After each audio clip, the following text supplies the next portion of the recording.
I mentioned in my note I had.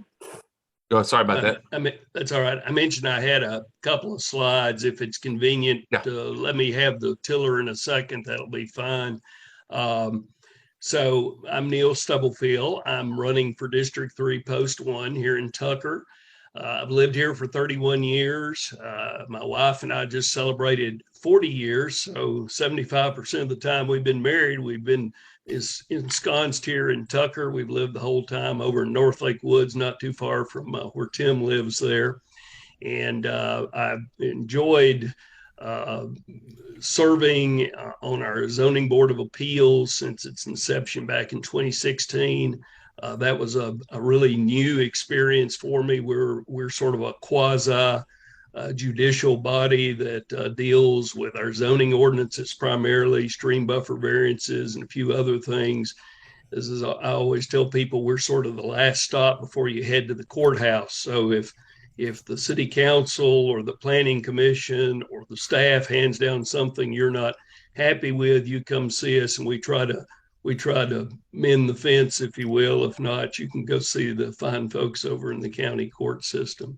I was also appointed by Mayor Allman to be on the city's, or be the city's representative to the DeKalb County Water and Wastewater Master Plan effort, which has got a 2070 sunset window. I said, I hope this is not committing me to be there to 2070 because I'll only be 113 at that point. But seriously, we're looking down the road a 50-year plan for water, wastewater, and stormwater infrastructure in the county. And we've had several good meetings where we've talked about Tucker's role, particularly on the drinking water distribution side.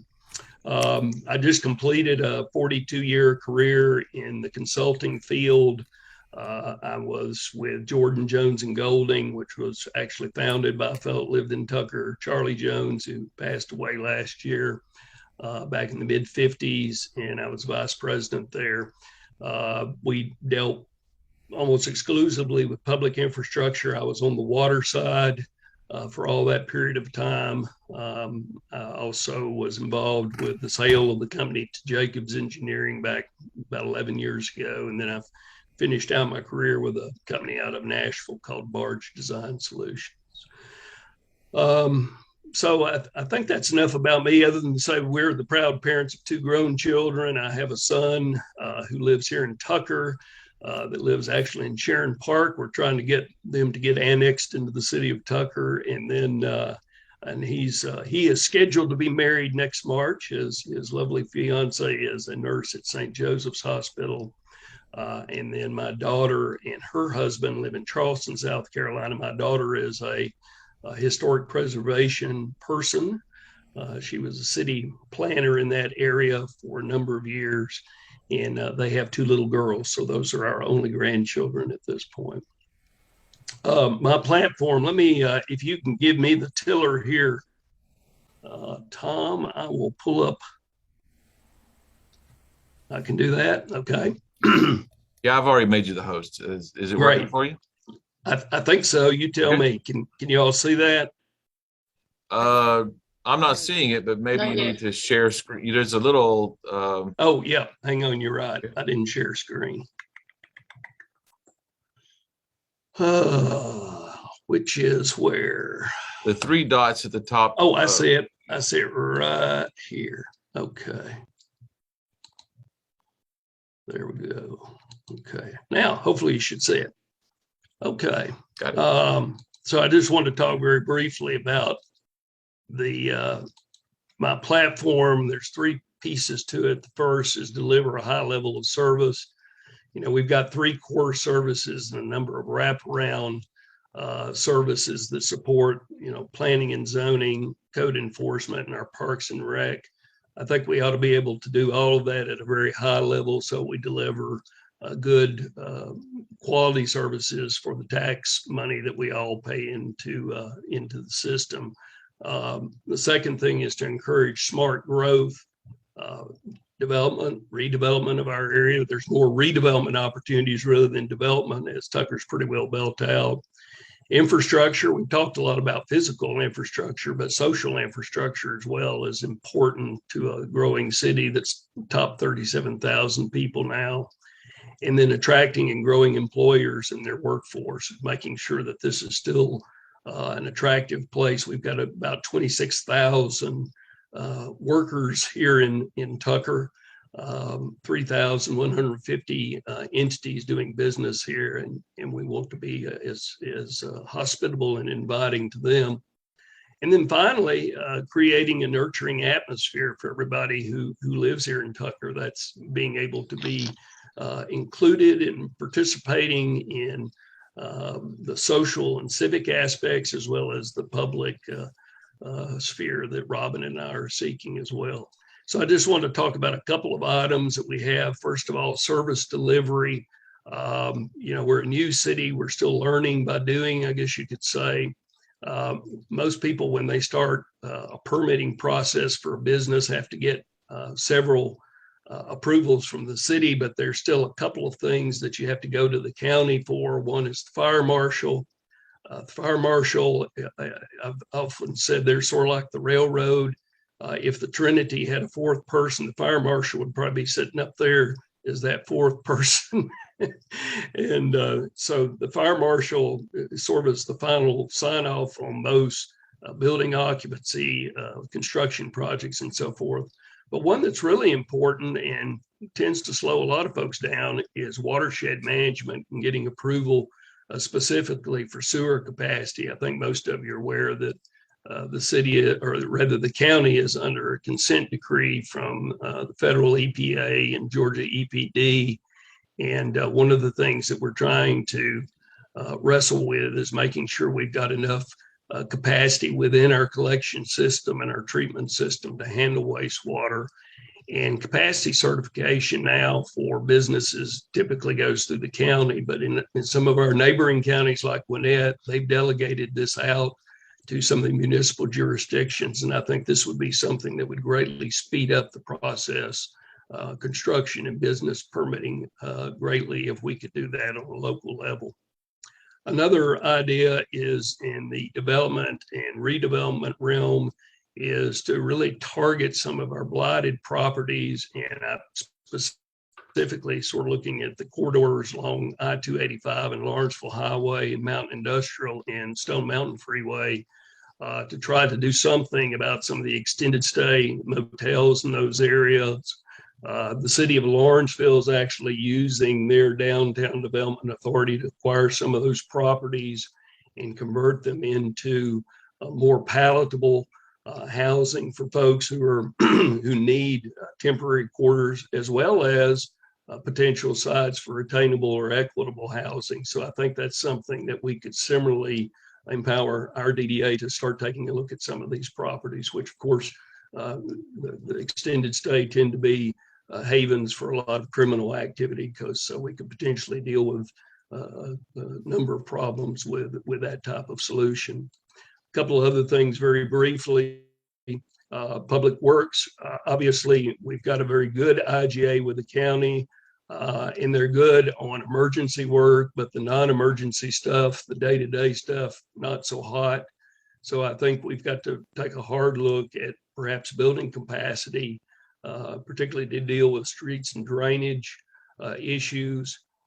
This is something that at least on the maintenance side, we need to think about, because we're creating a lot of infrastructure. I was just walking around the Enclave the other day with a couple of people taking a look at that, and you think about all of that infrastructure that's going in. So I think Tucker's going to be taking an increasing role in that regard. Stormwater, of course, is a big component of that. When you take on stormwater, you have to take on the MS4 permitting side of that, and so there are a lot of moving parts for it. And any kind of public works effort is a pretty big capital expense. And then just the final thing I'll mention is law enforcement. We've got the American Rescue Plan, gotten the first tranche or installment on that. Of course, about $1.2 million of that has been authorized for networks, cooperative ministry to help with housing relief. One of the things that I thought about, and I guess I guess CEO Thurman is beating us to the punch a little bit, but he's offered $1,000 retention bonus to officers. But I think we could similarly use some funds to help Major Medlin and the local precinct attract and retain officers in our area. There's a lot of competition for officers. Major Medlin was telling me that the starting salary for an officer in Dunwoody, for example, is $57,000. In DeKalb County, it's $42,000. So, when we talk about not having enough officers, that's the problem. It's an economic problem. So we have to think about it. How can we attract folks to our area? Whether we have a police office, a police presence, or whether we continue to rely on the county, that's going to be a consideration.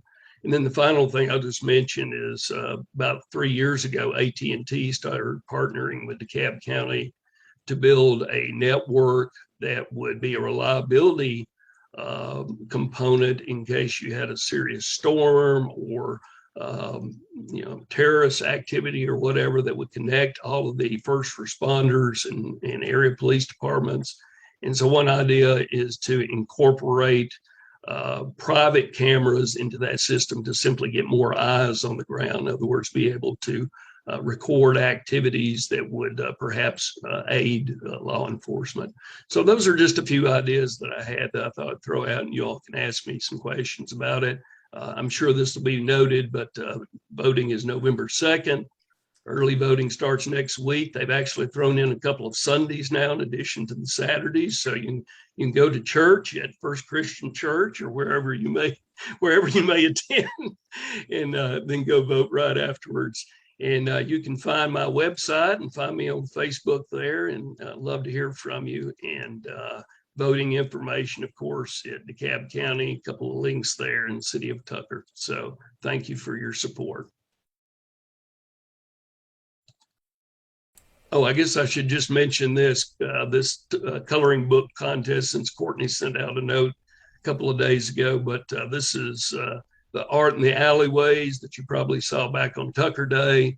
The city is asking people to submit some artwork, and I think that this is all online, but this is in concert with the Atlanta Regional Commission. So they're looking for all artists and aspiring artists, which would not be me, I don't think.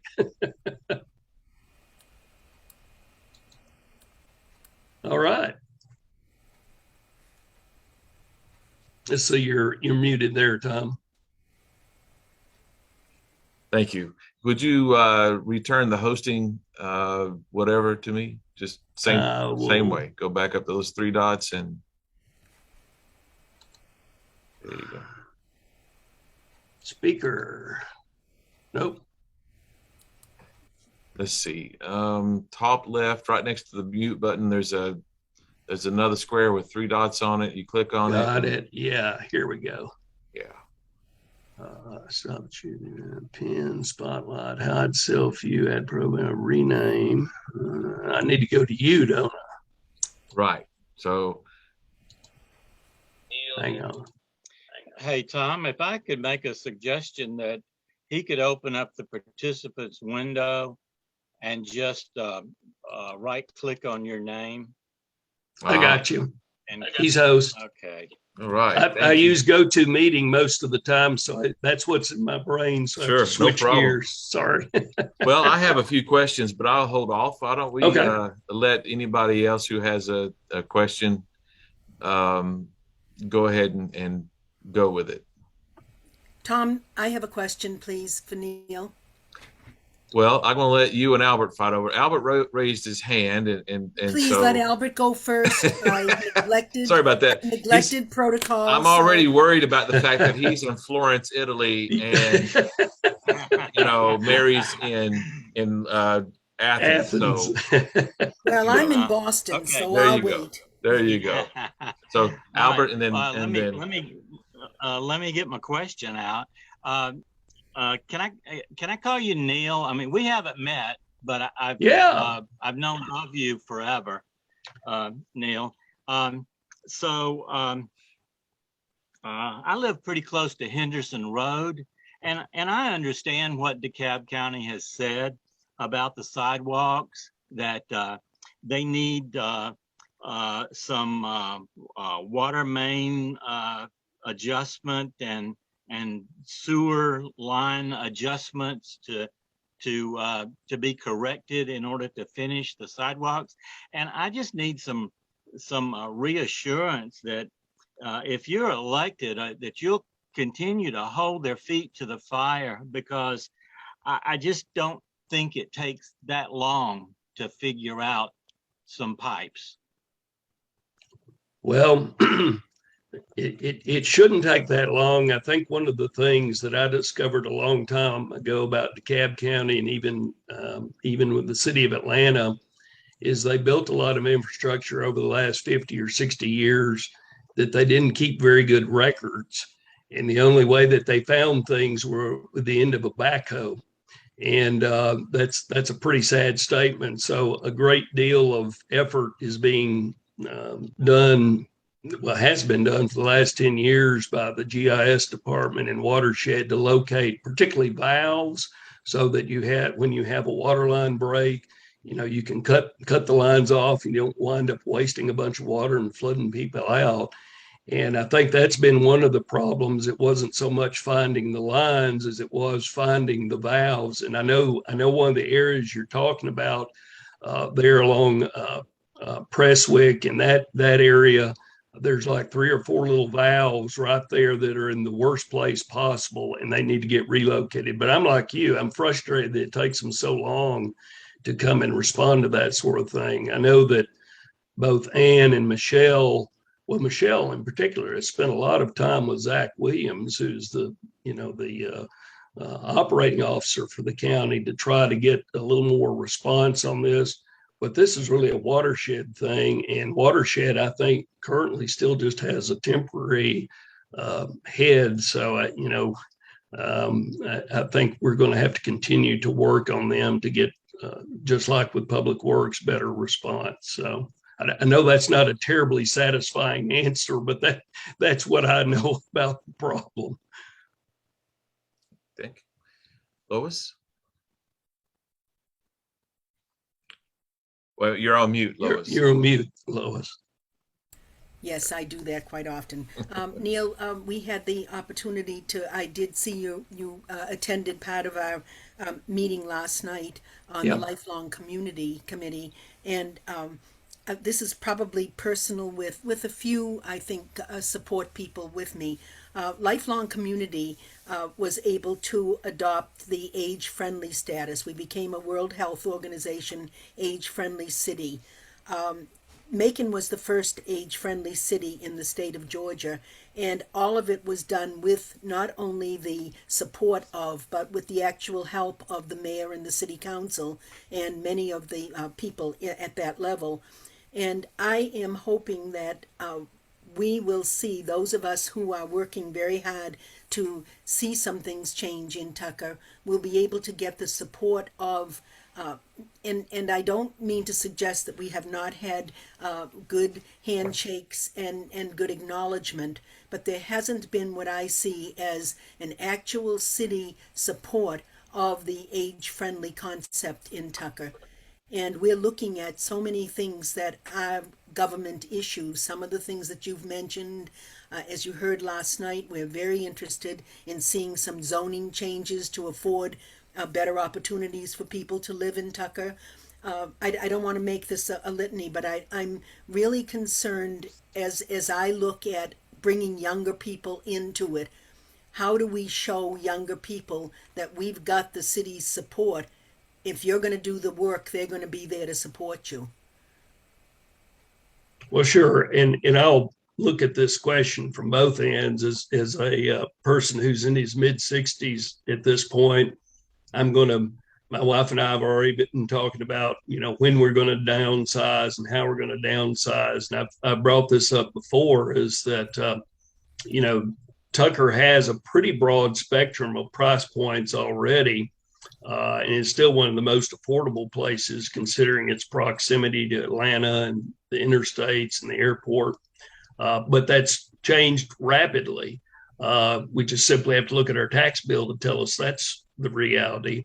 But one of the things that I noted is that when it comes to downsizing, one of the options that's out there are ranch and split level houses, of which we've got lots of, but that's the ideal target for a lot of first time home buyers. So what happens when the first time home buyers, like my son and daughter, who both actually own ranch houses, start competing with us oldsters who are going for the same target?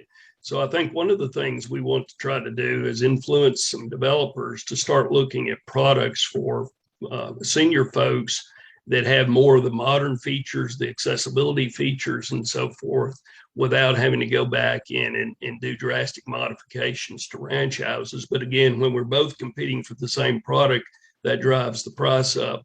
To your question about first-time home buyers, I think there's a little bit of an education process. One is, I think, financial literacy for a lot of people, but also for those of us who've been around a while, we need to get used to the fact that we're going to have to densify some neighborhoods. We can't all have R100, R75 lots.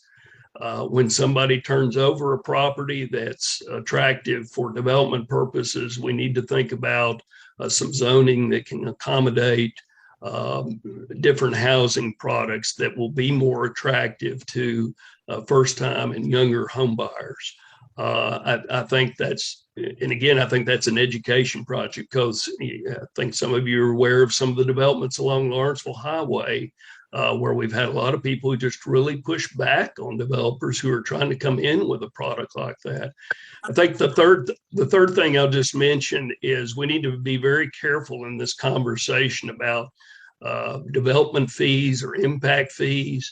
I can tell you, as an engineer and somebody who's built a lot of projects, I've been burnt by quite a few jurisdictions on so-called development fees.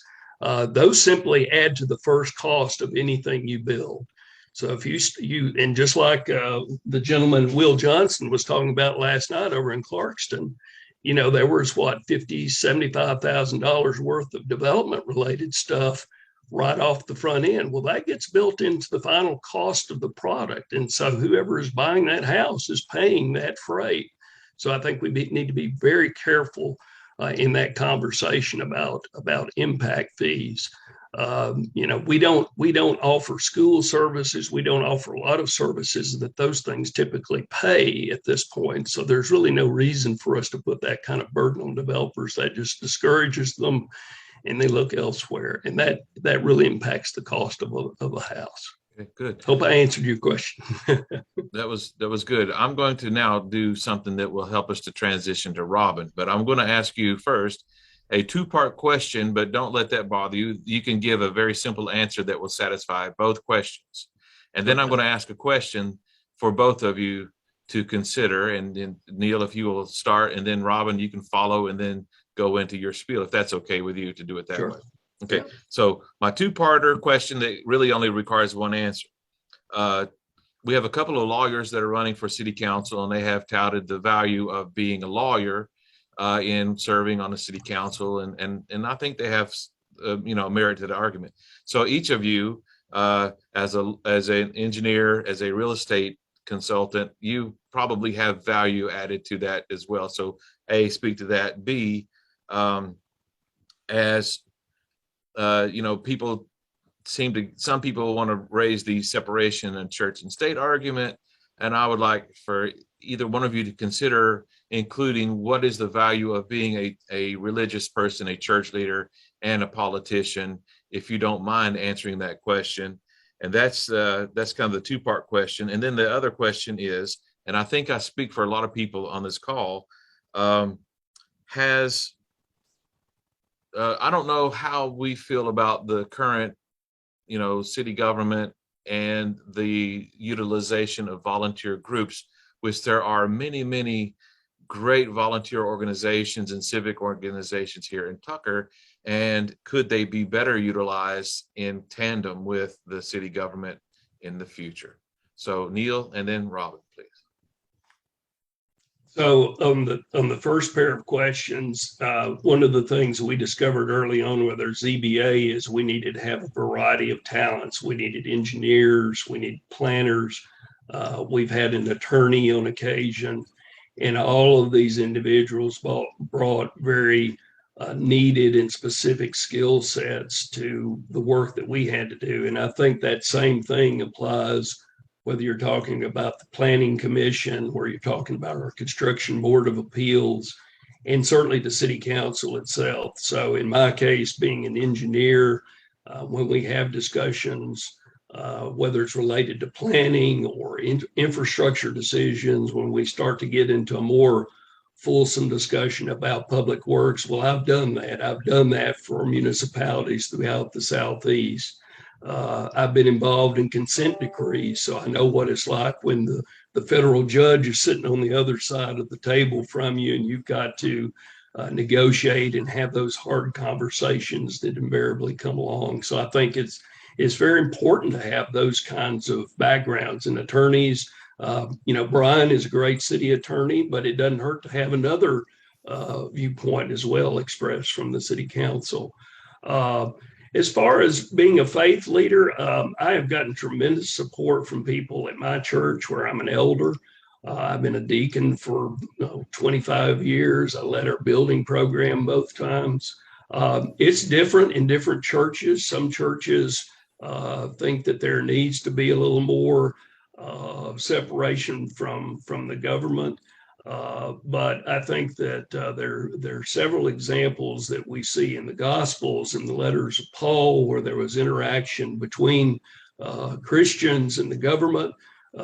Jesus famously said to render unto God what's God and unto Caesar what's Caesar's. And that's not to say that Caesar is all bad, but he has his place. The government has its place. And I think we can live in the same sphere.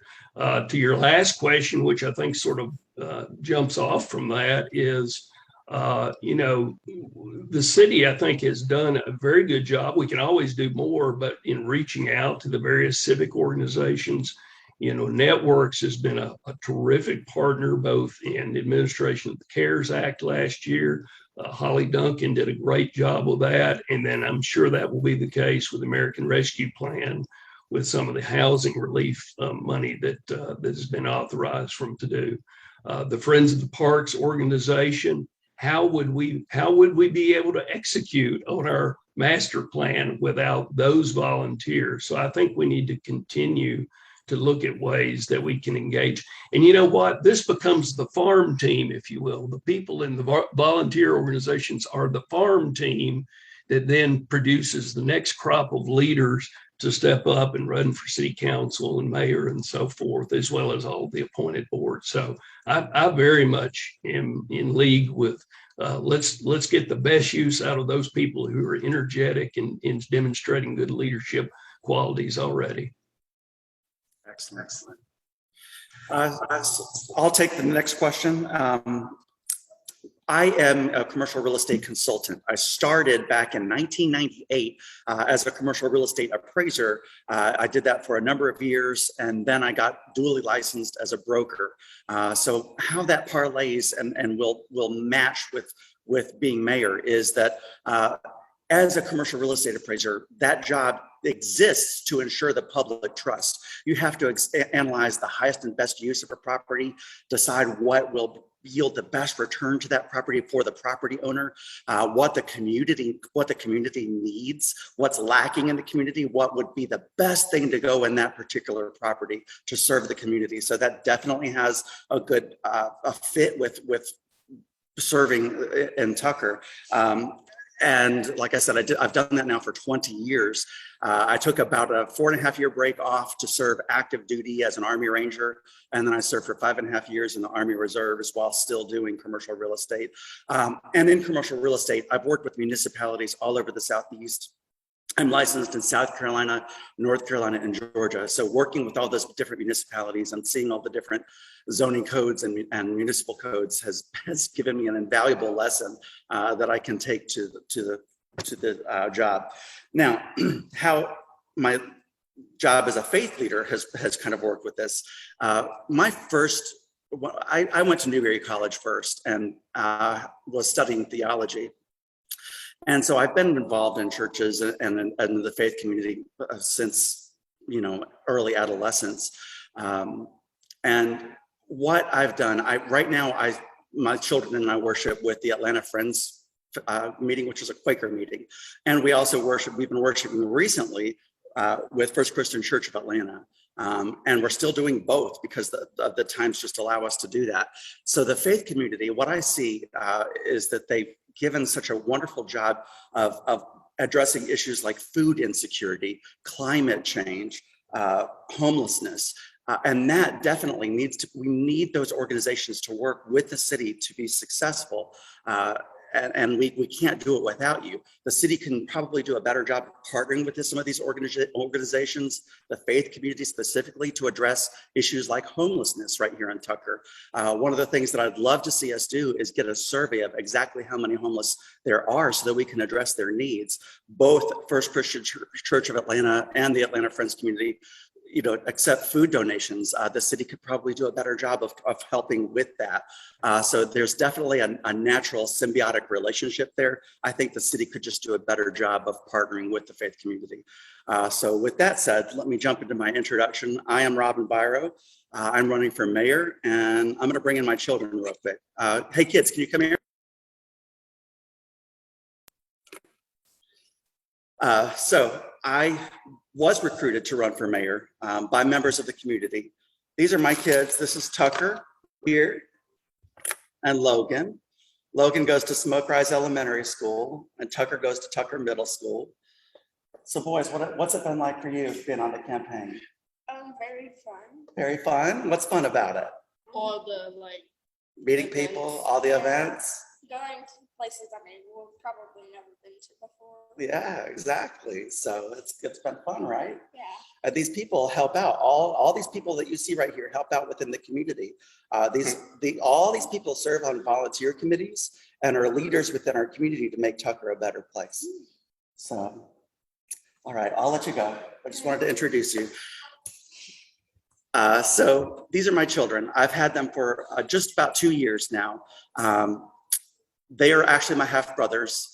But 2 years ago, our father passed away, and I stepped up as guardian and got them enrolled in the schools here. I gave them the choice of whether they wanted to go to public school or private school, but they absolutely were adamant about going to public school because they said that's real life. And I can't fault them for that. And they're doing great. They're rocking it. The city and community has absolutely coalesced around me and my family. So I want to thank you all for being so helpful. They just had a play date with Tim Thompson recently. And they've been working at the Christian church with Edmondson. And so really it's just been a blessing. And part of the reason that I'm running the biggest reason that I'm running is to give back to the community, because it's really given us so much. No one wants to get that call that your father passed away. And then 19 minutes later, I got the call from social services saying, hey, we've got these 2 kids here. Do you want us to stick them in foster care? So that was a no-go. And it's taken the village. The community has really come as a village to coalesce around us. And that's why I'm running. I served, as I said, for 10 years in the United States military. I did 2 tours in Afghanistan. I was the first openly gay U.S. Army Ranger, which was quite an experience. I actually won Non-Commissioned Officer of the Year for 2013 and 2014. So I've got lots and lots of leadership experience. I've served on so many different boards of directors, also just in the civilian world. Right now, I'm a member of Tucker Business Association, Smoke Rise Civic Association, Tucker Civic Association, all the ones. And one thing that I love and that I think that the city can do a better job of is the Tucker Community Action Team serves as sort of an umbrella organization to bring all of these different groups together. I counted at least 24 different organizations, and I love the spirit of volunteerism, but I think the city can do a better job with partnering with TCAT to sort of help funnel people that are interested in getting involved in their community into some of these different organizations. I know that when I was a new resident 4 years ago, it was overwhelming. And look, I live in Smoke Rise. the mailing address here was Stone Mountain. So I had a little bit of an identity crisis for a while. Did I live in Stone Mountain? Did I live in Tucker? Did I live in Smoke Rise? So we can do a better job of inviting new people into the fold and getting them involved in some of these new organizations. The city does have on their website most of the organizations, but I would love to see us do some outreach to new residents and engage them, because we've got to capture their energy and enthusiasm, and that's our future. And I love campaigning right now because of what it's teaching my children about civic engagement. So I'd love to see some more young people get involved in the campaign.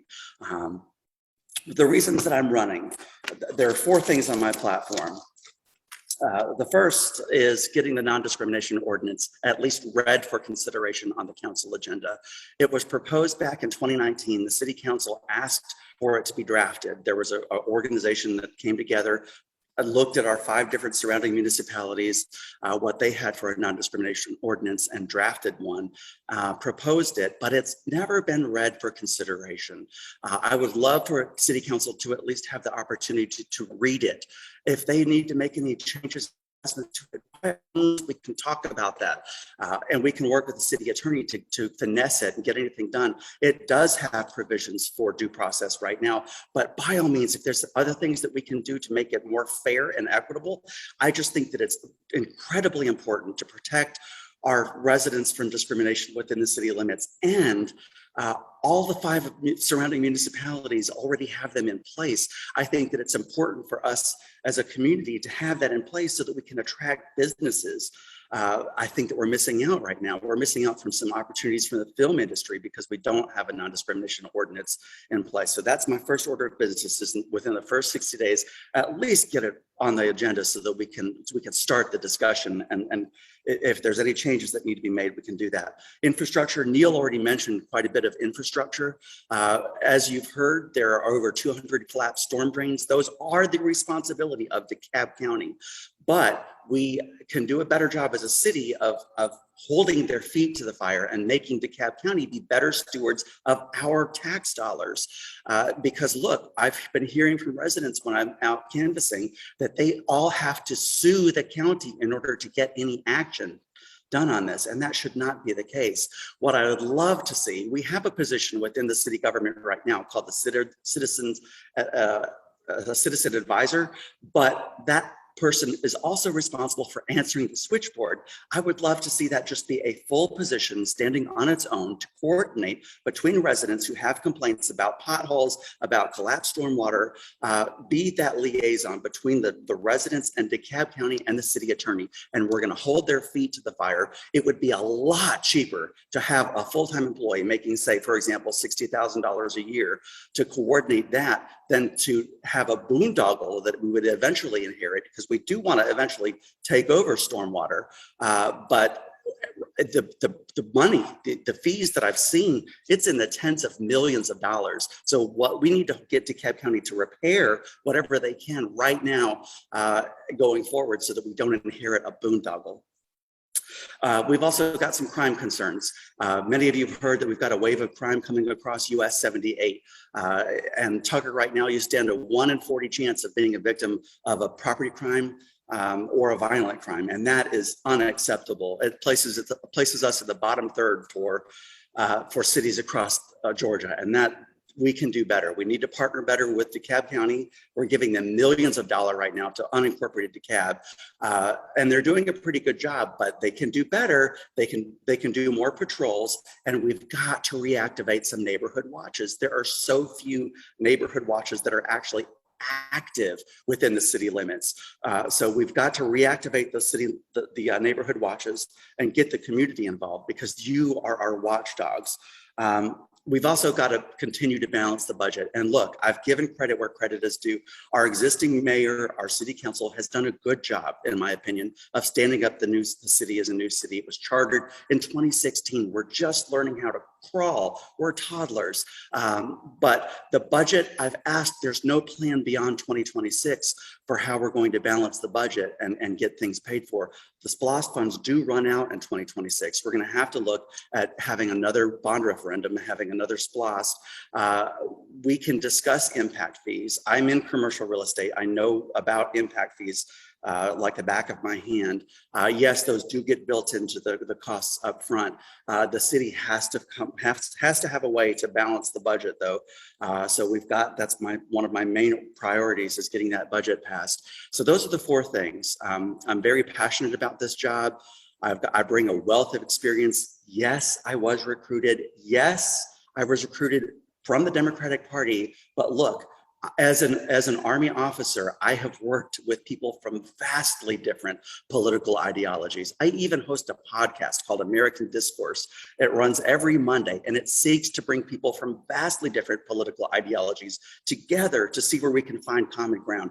I can work with people of any background to get the job done, just like I did in the United States Army, when we have one focus, one mission of getting the job done and working together. I can bring that spirit together because we will have a very different makeup of city council after this election, and we will have to find ways to work together. I am that uniter who has worked throughout my life with people across the political spectrum to get the job done. I can give you that, and I want to make Tucker a better city for my children who are in public schools right here, because I'm hoping that they choose to stay in Tucker and raise their own families here. It's important to me, and I really have valued getting to know each of you. And with that, I'll be happy to take some of your questions. Okay, questions?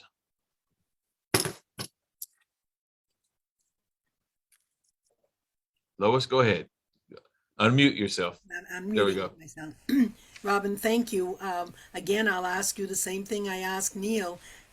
As the mayor, would you be able to give more consideration? Actually, the question that was asked before about getting involvement of the city and of the organizations in town, and how do you see yourself as fitting organizations of value into the work that you're going to be doing?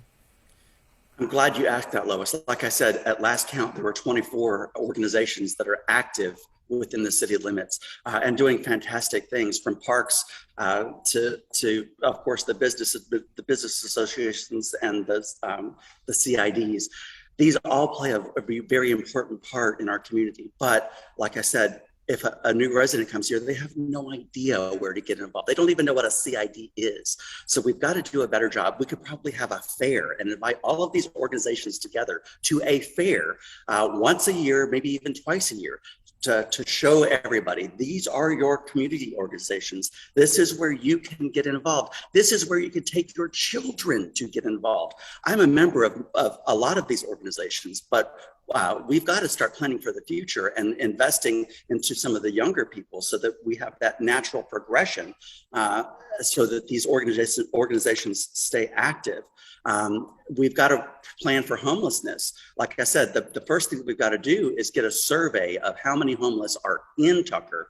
We've got to plan for the fact that the eviction moratoriums and rent forbearance agreements will be expiring at some point. We have plenty of money from the CARES Act to help out some of these people from being homeless. We've got to be ready right now to plan with the faith community to help address all of these concerns so that we don't have a hugely increased number of homeless. I was on the TCATS meeting to address homelessness, and it's a crisis in the making. So we've got to be planning for that right now, Lois. Thank you. I still would like, I am hopeful that when our elections are over and when we move on with this government, that I see some of this happening. A few years ago, Sonia Zupski called together a meeting of all of the churches in Tucker, and then she called together a meeting of all of the organizations in Tucker to meet and talk to how we can work with the city. Perhaps I'm blinded, but I don't recall there ever having been follow through on either of those meetings. So I would be very interested in seeing more of a relationship between these organizations and the city, and the use of the work that these organizations are doing within the city. We can all agree that the spirit of volunteerism is super strong in Tucker, and that's one of the things that we all love about Tucker. But yes, we've got to work together. We can't all be doing the same thing. There's 24 organizations, and like I said, I'd love to have a fair. We have job fairs all the time, but let's have an organization fair.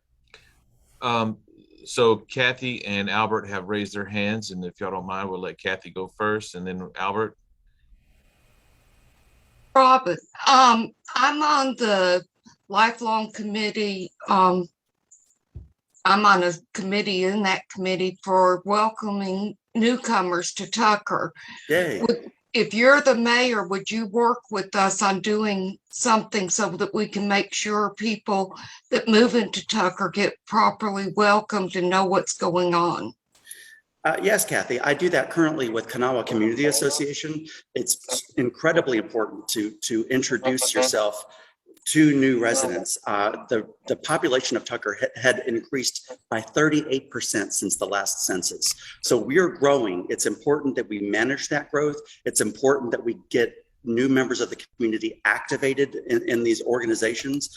I would love to have an official committee that welcomes people to the city and explains in an actual packet printed from the city what we have to offer, what all of the different organizations are, and we can include, and look, we can even include directories for all of the restaurants here.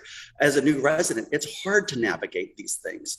So I would love to see anything that we can do as a city to make that easier and support local businesses and local community organizations. Albert. Thank you. Thank you. Robin, it's been stated that the Tucker Comprehensive Plan is the roadmap that should be used by the city council and the city staff for future developments. And I just wonder, in your review of the Tucker Comprehensive Plan, did you find that other than the non-discrimination ordinance, are there other areas that you had wished that were corrected or improved or added? Albert, one thing that I've praised the city on is the plans. I've praised them publicly for that. These were all done by outside consultants. We spent hundreds of thousands of dollars for each of these plans. They're very comprehensive. They've done a fantastic job of planning for the future. Now, the job that the city has a responsibility to do is to stick to these plans and see them through to completion. We started to do that with Parks and Recreation, where we have plans in place to connect all of the parks together. Now we've got to figure out a way to fund those. It's going to be incredibly expensive, as you know, to connect all of the parks together, but it is very important that we do so. We've already made all of the parks ADA accessible. That is incredibly important. But the long-range plans, the comprehensive plan is the roadmap ahead. But like I said, a plan without money does no good. So we have got to budget. That's why I said we've got to have a budget in place, a long-term budget, well beyond 2026. We've got to be looking into the future. And I want to keep the millage rate where it is, but we've got to be looking at other ways that we can balance the budget without handing it to the residents and increasing their taxes. I don't want to do that. I consider myself a Democrat, but I'm a fiscally conservative Democrat. And I do not want taxes to go up here. That's why I left Midtown. I haven't said that, but I used to live in Midtown and I got priced out of Midtown because of property taxes. They doubled. My tax bill ended up being more than my mortgage payment. We can't have that happen here in Tucker, but we do have to plan for the future, and to see these comprehensive plans through requires a lot of planning, and I vow to get that done.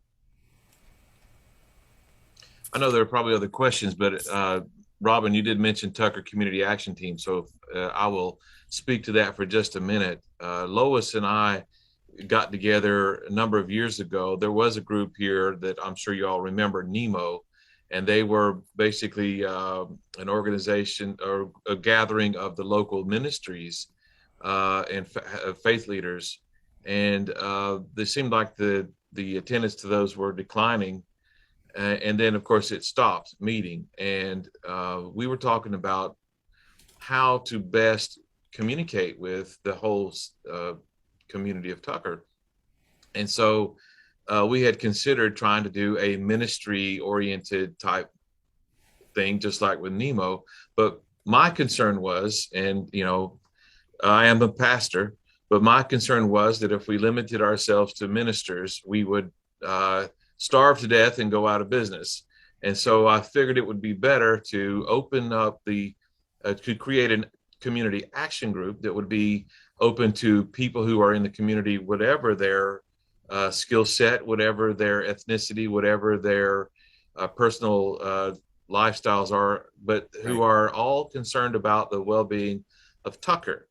And from the very beginning, Albert and Mary Steele have been very important supporters of this. And through their friendship and guidance, we decided that Tucker Community Action Team was best able to serve Tucker by becoming part of the Tucker Civic Association. And I think that was a very smart move. And their leadership was a big part of that. But I think you can all see my screen, correct? Yes. And so we drafted a statement back 4 years ago, I think 3 years ago, however long ago it was, that the Tucker Community Action Team exists to serve the Tucker community through networking, sharing information, and mutual support. We endeavor to represent Tucker's diverse population in our meetings and activities. We don't really do lots of projects. We have taken on projects, but our real goal, as you have mentioned, as you have understood correctly, is to help people who have volunteer organizations, who have noble causes, to make sure that they're communicating with each other, they're not drawing from each other's support or diluting the pool of volunteers and resources. And since COVID has forced us to stop meeting in person for the most part, we have kind of limited ourselves to these online Zoom meetings. So I just thought it's always good to sort of bring that back in. And also I introduced Lois and I think Albert and Mary to Peter Block, who has written two of the great resources on community development, which is, of course, Community, the Structure of Belonging, and also Flawless Consulting. And those are just look him up on YouTube if you're not familiar with him. Check out a couple of his videos and you'll be like, wow, you talk about city government, you talk about volunteerism and all that. He certainly has written the Bible on that. So yeah, that was my spiel. Thank you. Are there more? Tom. I think we can all agree that our diversity here in Tucker is our strength. It's what drew me here. It's what drew many of us here. And I love that TCAT is so inclusive and serves as the umbrella organization. And I'd love to see the city partner to promote that so that there is more organization. Me too. Hey, Tom, I was just going to mention, unless you were going to do this as an advertisement, the Faith in Blue block party that will be tomorrow afternoon from 5 until 7 p.m. down at Rehoboth Baptist Church on Lawrenceville Highway. It'll be a fun time. It's for young and young at heart. There's a food drive. The law enforcement folks from both the Tucker and North Central precincts will be there. I think they're going to demonstrate their motorcycle riding skills, among other things. There's going to be some karaoke. I believe Major Medlin has been volunteered for that. I've been pushing hard for the police and citizen duets. So a good way for the community to bond closer with our good law enforcement folks here in Tucker and North Central. Yeah, amen. Thank you for that reminder. And I believe many of you are already scheduled to be there. I know Neal is going to be there. Robin, I think you're planning to be there. And 2 hours with the police. There was going to be a basketball game. I'm not sure that it's going to happen, but between all the carnival games, watching the police obstacle course, and I know they're bringing games as well, but I think the karaoke is going to be the real thing. Albert, I see you raise your hand. Quick, who else is? Quick comment. Rivers Alive is on October the 16th, Saturday morning. It's on Cowan Road, which if you don't know where that is, Google it. And one more comment, and that is that Tucker High School Foundation wanted to have casino night this fall, but we've decided that we really can't do that with social distancing. So we'll miss casino night this year. Lois? Yeah, Tom and everybody, I just wanted to end with a positive for Tucker. The latest Atlanta magazine has an article about a new restaurant over in the executive park on North Lake, the Farmed. And I just thought that really made me smile when I read Tucker's mention. So I thought I'd mention that to all of you. Daryl has done a marvelous job, and he's got the Schuler Institute. He's got his catering program, and the Schuler Institute is unique. It's different from Le Cordon Bleu in that it's not just learning to be a cook or a chef, but also how to be a good server, how to manage back of house, how to manage a restaurant. I mean, he's really doing the whole vertical integration of the restaurant business. He's doing some really wonderful things there. Well, I was very pleased to see it, and I enjoyed the restaurant. And my son is a graduate of the Culinary Institute, so I can relate to the hard work that goes into it, and very proud to have them here in Tucker. I've just mentioned one other thing to piggyback on what Albert said about the Rivers Alive at Cowan Road in Idlewood. Right there is the South Fork of Peachtree Creek. We always seem to be in a competition to see how many tires we can pull out of the creek each year. And it's pretty impressive. It's amazing. You would think they were having babies down there, the amount of stuff that we're able to get out of there, but it's a much needed activity and a lot of fun too. So I met a gentleman yesterday. He stopped by the church to hear about our children's Wednesday night music program, and he works for an organization, and he's into public health. And he was telling me the tremendous amount about I guess he worked for the EPA, and now he's with this other bureau, and that's a big part of what they do. And of course, I mentioned the Rivers Alive, and he knew all about it. But public health, and I know this is really Lois's field, but public health is such an important concern, and certainly that's just something that has become more and more important to us over the last year and a half. If anybody else has any more comments or questions, I have a few more minutes, and anybody who's sorry, I'm mumbling. If anybody needs to get off, it's obviously just a little bit after 11. We certainly understand. Everyone is muted except for Mary. Mary, say something. Well, hello.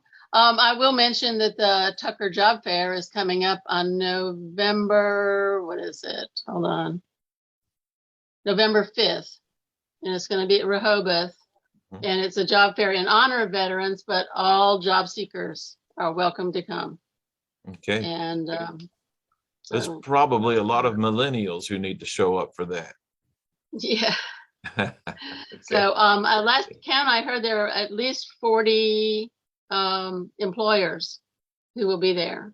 Very nice. Okay. So, Virginia, are you there? I am. I'm listening in while I'm working. All right. How is everybody? Good. Good. Right. Good to know. It's good to hear your voice, Virginia. Yeah. Thank you. I was checking in to see what was going on. I didn't know that you and Neal were speaking, but it was really lovely to hear both of you guys speak, and delighted. I haven't been able to log in, and I just wanted to check in and see how things are going with the TCA. So, but anyway, I got this nice surprise. I got to hear the two of you speak today. All right, good to have you. And thank you. And we have iPhone, unidentified iPhone. That's my campaign manager. That's your, okay, sure. Okay. Hello, campaign manager. Good to have you It's with us. Bridgman, yeah. Okay. I usually have him listen so that he can give me some constructive feedback. Okay. Well, that'll be interesting. Yeah. All right. Well, quick introductions. Go ahead. I was just going to say, I put the link for the podcast in the chat. Looks like there's some pretty interesting subjects there. There you go. So, I just pulled it up myself, and I'll keep it up and check it out here in just a little bit. And All like right. I said in the chat, all of the candidates are looking to do meet and greets, not just me. All of the candidates are looking to do backyard meet and greets so that they're socially distanced. So reach out to me or any other candidate that appeals to you, because that's how we're getting the vote out. Okay, thank you for that. And if you want to come have coffee with me tomorrow morning, 7:30 to 9:30 at Corner Cup, that is the epicenter of conversation in Tucker. I'm there on Mondays and Fridays, so glad to sit there and enjoy coffee and conversation with you. Mm-hmm. And voted Atlanta's best. Yes. All right, here's another chat item. Let's see. Oh, I'll be there. Okay, gotcha. Well, I will end the recording now at this point, and I thank you, gentlemen, for sharing. I thank everybody for being a part of today's program. I just hit the wrong button. I hit stop video. You know, since I am fumbling through this, okay, everybody, you know that I have done, there we go.